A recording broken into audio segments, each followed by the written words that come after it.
Hi, I'm Mike Comiskey from what used to be Orleans Dodge Chrysler Jeep in New Orleans, Louisiana, the only Dodge Chrysler Jeep store in New Orleans. We have kind of unique issues in the closing of our franchise. I don't think that there's a single dealer in the country that could probably say that they had to buy their franchise, buy their facility, and buy their inventory twice. We opened up for business in April of 2005, 4 or 5 months before Hurricane Katrina. Increased our business by 50% over a period of 90 days from opening. We were a successful, thriving business, employing 62 employees, not counting the partners.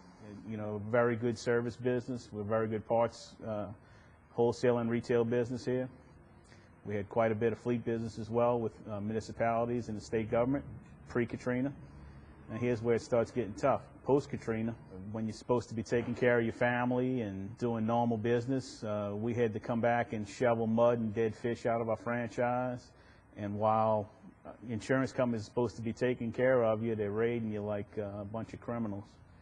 Chrysler Insurance failed to pay for quite a few vehicles. If you take the vehicles, the principal cost of the vehicles, the losses, you take the interest, statutory penalties, and legal fees, it's into several $1 million.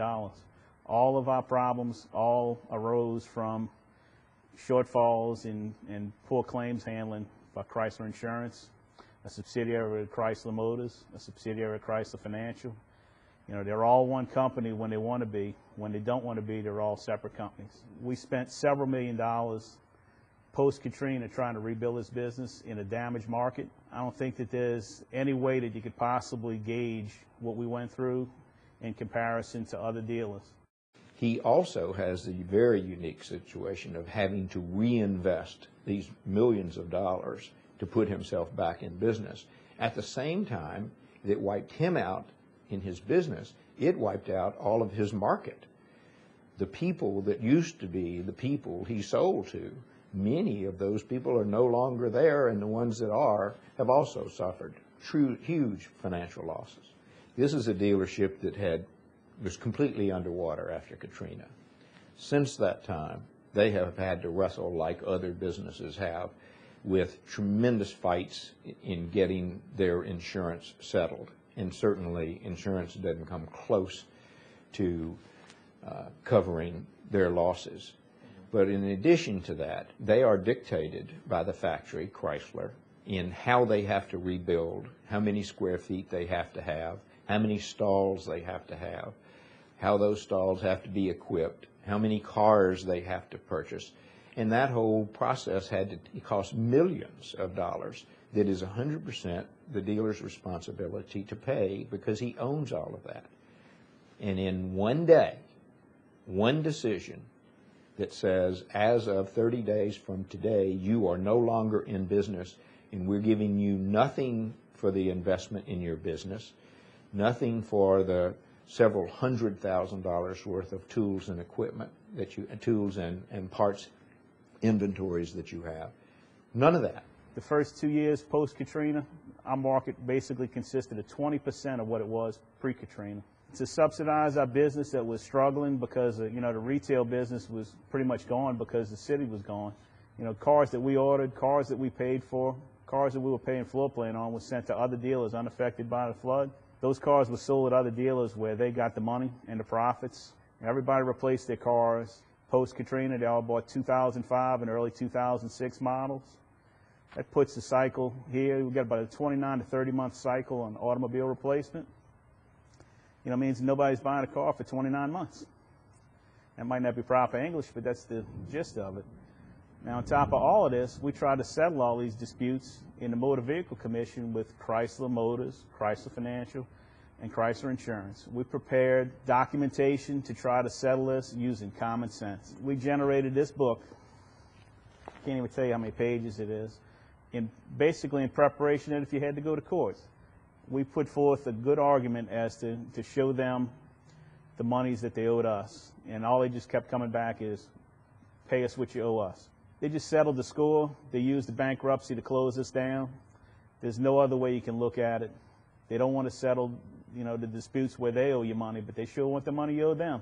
Now let's talk about productivity on our part. This list is a list of municipalities, state and local governments in the state of Louisiana purchasing vehicles from this location. United Auto Workers, all these vehicles, these 1,553 cars in 2008, kept a lot of people at the UAW fed. $36 million worth of sales in 2008, but we weren't a viable entity. Give me a break. Let's do a recap on 2008 sales, including fleet and retail, 1,553 new Dodge, Chrysler, and Jeep vehicles. Total sales at the franchise, new, used, and service, $36,276,453. We employed 68 employees pre-Katrina. Post-Katrina, we still were rebuilding up until the time of the bankruptcy. We had 38 employees. 32 of those employees participated in our health care.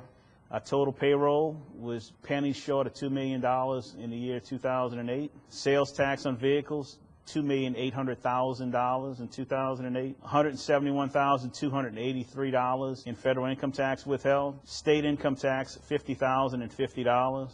Total employer payroll taxes paid in 2008, $145,354. Real estate tax, 1 year, $85,000.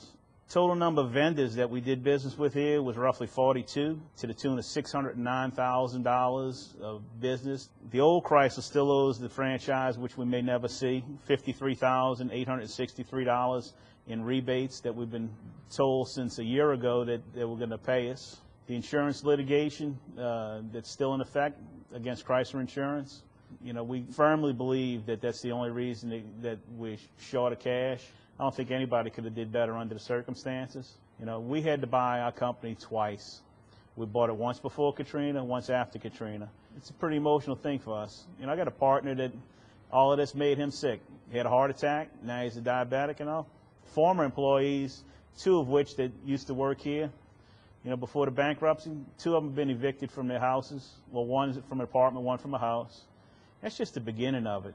But when just Chrysler alone closed down 17 dealers within driving distance of here in the state of Louisiana, when a mechanic comes back and tells you, man, I can't find a job, you know, that's unheard of in the industry. You know, the office people, they finding jobs, minimum wage jobs. They used to make a really good living here. You know, the Voice of the Employees survey done by Chrysler for the year 2008, we were the top 5% for employee satisfaction. The big question that they asked, does my employer give me what I need to perform my job well? And the answer was overwhelmingly yes, in the top 5% of the country. They don't talk about that stat. You know, we did more here for our employees, and we did more for our customers here than they ever asked you to do under normal circumstances. But we went a little bit further because we believed in our city, and I think we represented our brand well, but you know what? It stabbed us in the back.